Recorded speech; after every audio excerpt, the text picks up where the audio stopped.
All right, let's dive right in. Today, we're taking a close look at one of the most famous and maybe misunderstood words in the entire book of Revelation, Armageddon.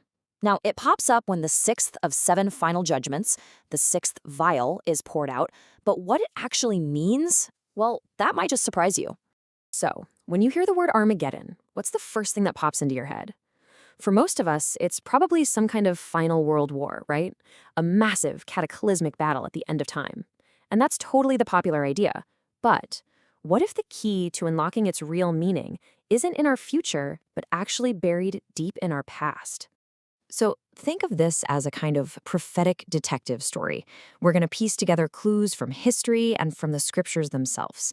The interpretation we're exploring today, wow, it makes a really fascinating case that the Battle of Armageddon wasn't a prophecy about some distant future, but a super vivid description of a world-shattering event that has already happened. Okay, so our investigation kicks off with the very first thing this sixth angel does, and it's a pretty strange and specific image. A great river suddenly runs dry. Now, this isn't just some random detail, believe me. This is our first major clue. So there it is, right from the text. The sixth angel pours out his vial on the great river Euphrates, and boom, the water dries up. Why? To prepare the way for the kings of the East. Now, the big question we have to ask right away is, are we supposed to take this literally, or is this a powerful symbol pointing to something else entirely? Well, according to the interpretation we're looking at, this is all symbolic. The drying river, it just means removing any and all obstacles, basically clearing a path for an invasion. And those kings of the East? Well, this view points directly to the leaders of the Roman legions. You see, they were stationed in Syria, which is east of Israel, and they're the ones who marched south to kick off their campaign back in 67 AD. And you know what? This historical context is absolutely key. The people hearing this for the first time would have likely caught this reference instantly. It's a direct callback to how Cyrus the Great conquered the supposedly unconquerable city of Babylon. He didn't waste time trying to smash down the walls. He just diverted the Euphrates and marched his army right into the city on the dry riverbed. It's an incredible symbol for an invasion that just cannot be stopped. All right, clue number one is down. Let's move on to our second clue. And this is where things get, well, even stranger. Because after that path is cleared, a trio of unclean spirits suddenly shows up. And their appearance is very, very specific. So yeah, spirits that look like frogs. I know, it's weird, but what's really crucial here isn't just what they look like, it's where they come from. They crawl out of the mouths of this trinity of evil, the dragon, the beast, and the false prophet. This isn't just some bizarre random imagery, it's a symbolic lineup of all the major forces at play in this conflict. So to really get this, we've got to identify these three figures. So first up, the dragon. Easy enough, this represents Satan, the ultimate source of all deception. Next, the beast. This is a symbol for the overwhelming military and political power of the Roman Empire. And finally, the false prophet. This points to the corrupt, rebellious leadership inside Jerusalem itself, the very people who were leading their own to ruin. And get this isn't just some abstract theological theory. The first-century historian Josephus, who was an eyewitness to the fall of Jerusalem, he wrote about this exact thing happening. He described how these false prophets, who were basically hired by the city's leaders, made public proclamations telling the people to run up to the temple, promising them a miraculous divine rescue. Instead, they were led straight to their deaths. It's a truly chilling real-world parallel to what the text is describing. So what was the whole point of these frog-like spirits? What was their mission? Well, it was to go out and persuade the leaders of the entire known world, the kings of the earth, to gather all their forces for one final decisive battle against Israel. They were basically the spiritual propaganda machine driving the world toward war. Okay, so let's recap where we are.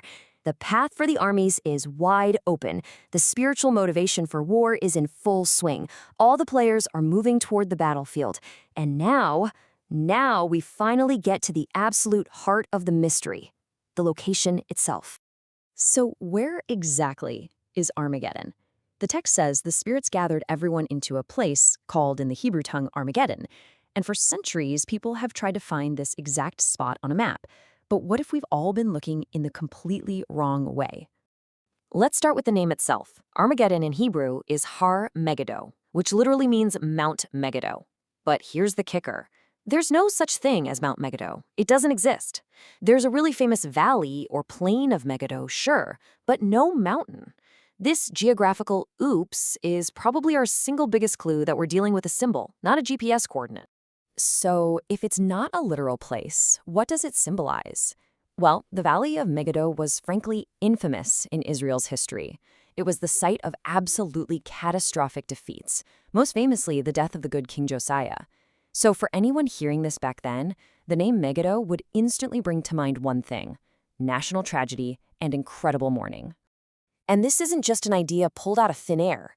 Other prophets used this exact same symbolic connection.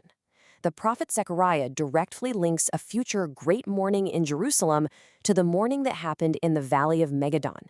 So this link between Jerusalem, a catastrophic defeat, and the name Megiddo, it was already well established in their minds. And this right here brings us to the absolutely stunning conclusion of this entire interpretation. Armageddon isn't a place on a map, it's a code word. It's a symbolic name for the location of Israel's greatest, most tragic defeat ever, the Temple Mount in Jerusalem, the absolute epicenter of the devastating war against Rome that reached its climax in the year 70 AD. Now, right in the middle of all this epic cosmic description of armies gathering for war, the narrator suddenly just breaks the fourth wall. The whole tone shifts from this grand prophetic vision to a direct, personal, and urgent warning. Behold, I come as a thief. Wow, this is an urgent, immediate caution meant for the people reading it at that very moment. He tells them to stay watchful and, this is the interesting part, to keep their garments. So, what on earth does that mean? Well, this seemingly weird phrase is actually rooted in a very real-world historical context.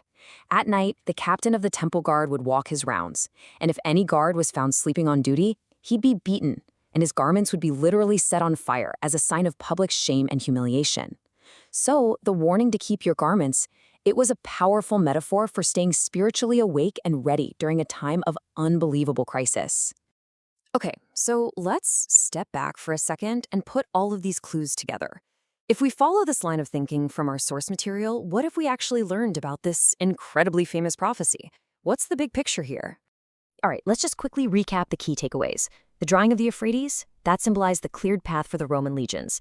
The frog-like spirits, they represented the toxic combined influences of Satan, the Roman Empire, and Jerusalem's own corrupt leadership. And Armageddon itself, not a future battlefield, but a symbolic name for the tragic fall of Jerusalem in 70 AD. And the whole thing served as this urgent, in-the-moment warning to be spiritually alert when crisis hits. So, in this historical view, the prophecy of Armageddon wasn't about some far-off future.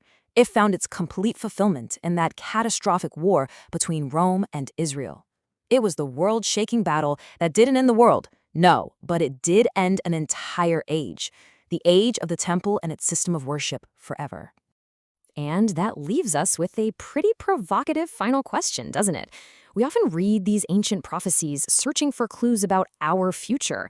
But what if an event like Armageddon was so deeply rooted in the history, the culture, and the symbols of its own time? How should that change the way we read these powerful ancient texts today? Something to think about. Thanks for joining us for this deep dive.